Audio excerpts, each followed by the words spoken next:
Protest کر سکتے تھے کہ پوری دنیا میں وہ چھپ جاتا، یہ عالمی سطح پر ایشو اٹھا سکتے تھے، لیکن کسی نے کچھ نہیں کیا، یعنی بہت نارمل لیا اس چیز کو۔ ابھی تحریک انصاف کے 12 اہم کارکنان گزشتہ روز سے گرفتار ہیں، جن کا سوشل میڈیا سے یا ان کی میڈیا ٹیم سے تعلق ہے۔ اب 12 کے قریب بندے ان کے غائب ہیں گزشتہ چند دنوں سے، اور تحریک انصاف آپ کو کہیں نظر نہیں آ رہی۔ تو پارٹی کدھر ہے؟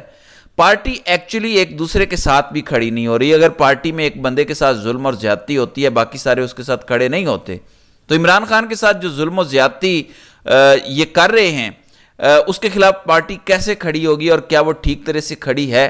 تو یاد رکھیے گا کہ عمران خان کے اندر رہنے کے پیچھے کسی حد تک پی ٹی آئی کی سستی بھی ہے۔ یہ بہت کچھ ایسا کر سکتے ہیں، ایکٹیولی عدالتوں کے اندر، مختلف ایوانوں کے اندر سیمینارز کروا سکتے ہیں، عالمی سطح پہ آواز اٹھا سکتے ہیں، روزانہ کی بنیادوں پر غیر ملکی سفیروں سے مل سکتے ہیں، صحافیوں کے اندر جا کر بات کر سکتے ہیں، مختلف سیشنز ارینج کر سکتے ہیں، لیکن کوئی ایسی ایکٹیویٹی نہیں ہو رہی۔ حالانکہ ایک صوبے میں ان کی حکومت بھی ہے، لیکن وہاں سے بھی صرف سٹیٹمنٹ آتا ہے، اس کے علاوہ ہم کوئی چیزیں ہوتی دیکھ نہیں رہے۔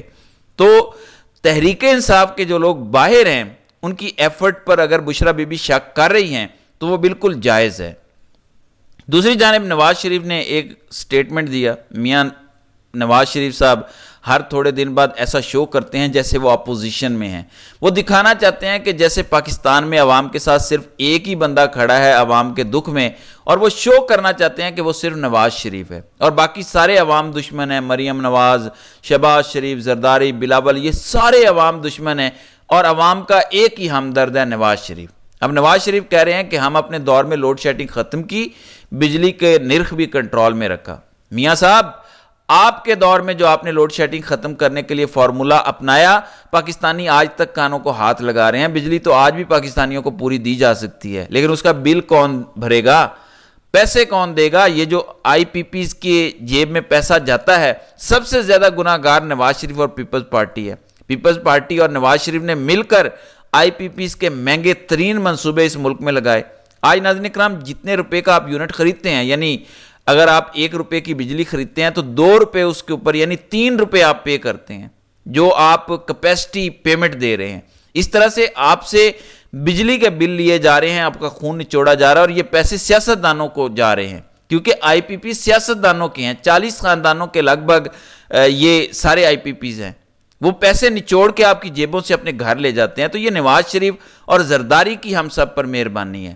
اب ان دو جماعتوں نے مل کر یہ گناہ کبیرہ کیا پاکستان کے ساتھ، جو پاکستانی بھگت رہے ہیں، تو یہ نواز شریف نے کیا ہے۔ اب نواز شریف کہتے ہیں کہ سڑک پہ پھرتے شخص کو کہا گیا آؤ ہم تمہیں انصاف دیں۔ میں پوچھتا ہوں اس ملک کے ساتھ ظلم کرنے کی ضرورت کیا ہے؟ یعنی ان کا نقطہ نظر ہے کہ پی ٹی آئی اس کے اندر مین پٹیشنر تھی نہیں، تو پی ٹی آئی کو سیٹیں جو ریزرو ہیں وہ واپس کیوں مل رہی ہیں؟ پی ٹی آئی کو نہیں ملیں گی تو پھر کس کو ملیں گی؟ لوگوں نے تو پی ٹی آئی کو ووٹ ڈالا۔ کیا آپ کو نہیں پتا کہ لوگ کس کو ووٹ ڈال رہے تھے؟ آپ نے پورا الیکشن ہی عمران خان کے خلاف لڑا، لوگوں نے ووٹ عمران خان کو ڈالا ہے، آپ نے اس کا بلے کا نشان قاضی صاحب کے ساتھ مل کے چھین لیا۔ اس کو جو نشان ملا لوگوں نے اس پر ڈھونڈ ڈھونڈ کے ووٹ ڈالا۔ سب جانتے ہیں کہ یہ ووٹ عمران خان کا تھا، تو مخصوص نشستیں بھی اس کی ہیں۔ لیکن میاں صاحب کو ہمیشہ سے مفت کے مال کی عادت ہے، انگلی پکڑ کے چلنے کی عادت ہے۔ ہیومن ڈیولپمنٹ پہ انہوں نے کبھی کام نہیں کیا، ہمیشہ یہ میگا پروجیکٹ لگاتے ہیں اور اس میں کمیشن نکالتے ہیں، اور اب انہوں نے شروع کر دیا ہے مجھے کیوں نکالا پارٹ 2۔ یاد رکھیے گا نواز شریف صاحب اب ایک بیانیہ بنانے جا رہے ہیں، مجھے کیوں نکالا پارٹ 2۔ اب آپ یہ سنیں گے، اس کی وجہ یہ ہے کہ مریم نواز نے پہلے ہی کہہ دیا کہ ہم 5 سال پورے کریں گے۔ آپ سمجھ گئے ہیں کیوں دھمکیاں لگائی گئی ہیں؟ وہ اس لیے لگائی گئیں کیونکہ ان کو نظر آ رہا ہے کہ حکومت اب جا رہی ہے۔ نواز شریف فرسٹریشن میں ہے، جاوید لطیف پہلے دن سے بیچارہ یہی رونا رو رہا ہے کہ ہم پھنس گئے، ہم ایسے ہی آ گئے۔ خواجہ آصف نے کہنا شروع کر دیا ہے کہ 8 فروری کا الیکشن کل عدم ہو جائے گا۔ یہ سارے جو چیخیں مار رہے ہیں، چلا رہے ہیں، رو رہے ہیں، پٹ رہے ہیں، اس کے پیچھے ریزن کیا ہے؟ تو یہ حالات ہو گئے ہیں، آہستہ آہستہ انہوں نے باجماعت رونا شروع کر دیا ہے۔ پہلے یہ ایک ایک کر کے رو رہے تھے، اب آہستہ آہستہ باجماعت رو رہے ہیں کہ ہم بڑھ گئے، ہمارا کام ختم ہو گیا اور یہ ہم سے حکومت چھین جائے گی۔ مجھے کیوں نکالا پارٹ 2 آپ کو آنے والے دنوں میں نظر آئے گا، کیونکہ یہ حکومت 2 فیصلوں پر پوری حکومت ٹکی ہے۔ ایک میں آپ کو کہتا تھا مخصوص نشستوں والا فیصلہ، اور دوسرا ٹریبیونلز والا فیصلہ۔ ان دونوں چیزوں پر پوری کی پوری حکومت ٹکی ہے۔ اب مخصوص نشستوں والا فیصلہ تو پاکستان تحریک انصاف کے حق میں آ گیا ہے۔